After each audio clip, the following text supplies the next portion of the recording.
पहले ये बताइए कि कौन रोकने का कोशिश किया है? मीडिया के लोग हैं आप, बात को छुपाइए मत। आपसे आग्रह है कि लोकतंत्र के ऊपर हमला हो रहा है, ये हम सबकी जिम्मेवारी है। ये जिम्मेवारी सिर्फ बेगूसराय के लोगों की नहीं है, पूरे देश के लोगों की है। जिस बात को समझा जाए वो ये है कि ये गिरिराज सिंह के लोग हैं। अगर हमारा भरोसा नहीं है तो आप वीडियो देखिए। जो लोग रास्ता रोकने का प्रयास किए वही लोग भाजपा के नेताओं के साथ फोटो खिंचवाए हुए हैं। ये लोग सीधे सीधे गुंडागर्दी पे उतर गए हैं, क्योंकि इनको मालूम है कि ये चुनाव ये हारने जा रहे हैं। बेगूसराय के लोगों ने इनको अस्वीकार कर दिया है, और जब ये गांव-गांव घूम रहे हैं, इनको कोई समर्थन नहीं मिल रहा है, तब ये अपना मुंह छुपाने के लिए बेगूसराय जिला में चुनाव का माहौल खराब करना चाहते हैं। हम आपके चैनल के माध्यम से पूरे देश के लोगों को अपील करना चाहते हैं कि इस कठिन दौर में हम सब लोगों को एकजुट रहने की जरूरत है। कोई हमारे लोकतंत्र की परंपरा को बिगाड़ नहीं सकता है। हम लोकतंत्र के साथ मजबूती से खड़ा होंगे, और उस साजिश को हम जानते हैं। पहले जानबूझ करके हमारी सुरक्षा वापस ली गई, और अब जब चुनाव अपने रंग पे चढ़ा है, सभी प्रत्याशी मैदान में आ गए हैं, तो तरह तरह से परेशान करने का प्रयास किया जा रहा है। लेकिन हम परेशान नहीं हो रहे हैं। इस लड़ाई को हम मजबूती से लड़ेंगे। बेगूसराय जीतेगा और लोकतंत्र को हराने वाले लोग हारेंगे, ये हमारा भरोसा है। ये सबसे पहली बात तो ये है कि वो लोग जो अंग्रेजों के लिए मुखबिरी का काम करते थे, जिनका इतिहास इस देश में अंग्रेजों से माफ़ी मांगने का इतिहास है, जिन्होंने गोडसे को अपना आदर्श माना है, जो गोडसे की मंदिर बनाते हैं, जिन्होंने हमारे राष्ट्रपिता महात्मा गांधी की हत्या की, जिनको इस देश के लोकतंत्र पे भरोसा नहीं है, जिन्होंने संविधान जलाया, जिन्होंने इस देश के तिरंगे को जलाया, आज वो गद्दी पर बैठ करके हम लोगों को देशभक्ति का ज्ञान ना दे तो अच्छा रहेगा। रही बात ढकोसले की, प्रधानमंत्री अपने आप में ढकोसला हो चुके हैं। ये सारे शब्द ढकोसला, झूठ, ये सारे शब्द प्रधानमंत्री के सामने छोटे दिखाई देते हैं। अगर आप किसी को झूठा कहना चाहते हो तो आप उसको कह दीजिए कि आप नरेंद्र मोदी हैं। मोदी जी से कोई बकवास करना सीखे तो सबसे उपयुक्त आदमी हैं। एक बात मुझे बताइए, वो इस देश की जनता को क्या समझते हैं? लोगों ने उनको वोट दिया था अच्छे दिन के लिए, 5 साल वो नेहरू की कहानी सुनाते रहे, तो अगली बार लोग उनको क्यों वोट दें? नेहरू जी की कहानी अगर जानना होगा तो इतिहास की किताब पढ़ लेंगे। प्रधानमंत्री क्यों चुनेंगे नेहरू का कहानी सुनाने के लिए?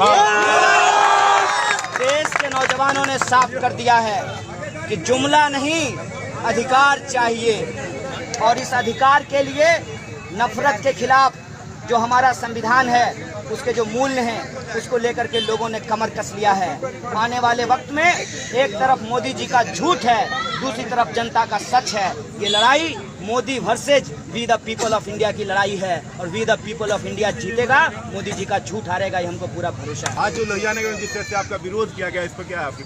नहीं, जिस तरह से विरोध नहीं किया गया, देखिए आप सवाल को छुपाइए मत। ये कहिए कि गिरिराज जी के गुंडों ने जो आपका रास्ता रोकने का प्रयास किया, ये काटिएगा नहीं ना, दिखाइएगा।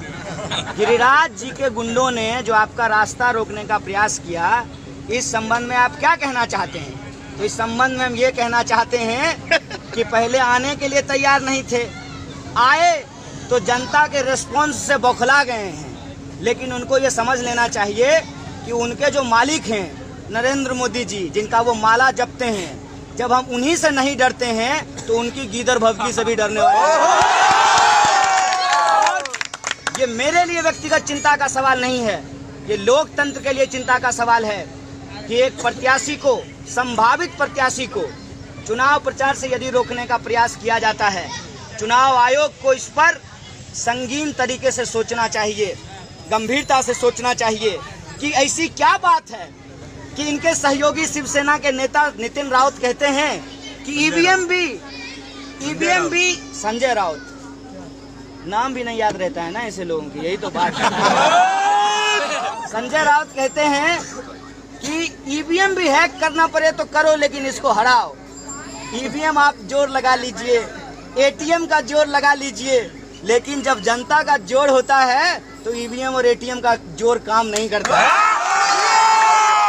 और इनकी गुंडागर्दी से हमको कोई फर्क नहीं पड़ता है। हम जानते हैं कि ये साजिश ये करने वाले थे, ये साजिश करेंगे। पहले हमारी सुरक्षा हटाई गई और आज जो है हमारा रास्ता रोकने का प्रयास किया गया। इससे बेगूसराय के लोगों में और गुस्से का उबाल होगा।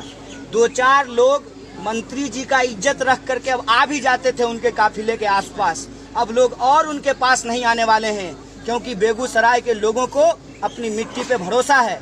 एक बार उन्होंने बेगूसराय की मिट्टी को बदनाम करने का काम किया तो बेगूसराय ने साफ साफ संदेशा दिया और उसी का नतीजा है कि मंत्री जी को यहाँ आने से डर लग रहा था। अब मंत्री जी आए हैं, फिर से जो है अपनी पुरानी आदत से बाज आने वाले हैं नहीं। गुंडों को हमारे पीछे लगा दिए हैं, तो उनको हम कह देना चाहते हैं, हम अतिथि देवो भव की परंपरा में विश्वास करते हैं। आपको हम कुछ नहीं कहेंगे, आपको जनता जवाब देगी 29 अप्रैल को, और इसका परिणाम आपको 23 मई को मिलने वाला है।